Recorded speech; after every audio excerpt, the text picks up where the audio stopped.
Welcome back. We created the layouts for our activities. Now we need to add the functionality for these activities. I'll start with the main activity. So I'll declare the widgets and initialize them.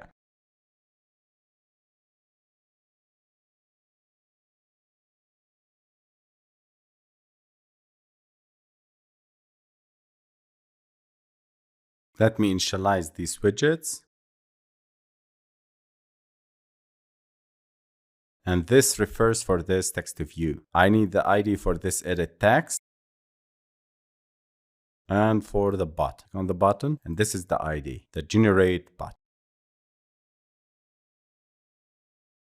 This is how we declare and initialize the views. Now, we need to add the functionality. So when the user enters his name and clicks on this button, I need to direct him to the second activity and pass his name. So for that, I'll use generate button to set on click listener, and we learned about the listeners in the previous videos and how to pass this lambda expression. Here I start with a string or the var name, it's of type string, equals to edit text dot get text dot toString.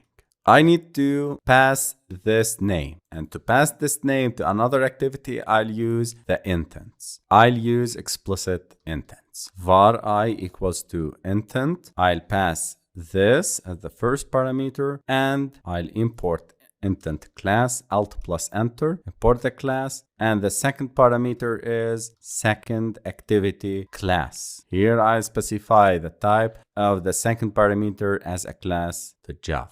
Then I need to pass the extras. I need to pass the username to the second activity. I.putExtra. Here I need to specify the key and the value. The key is user name and the value is name, which is the variable that we collect from the edit text. Then I'll call start activity method and start the second activity. This is how we use the explicit intents in Android.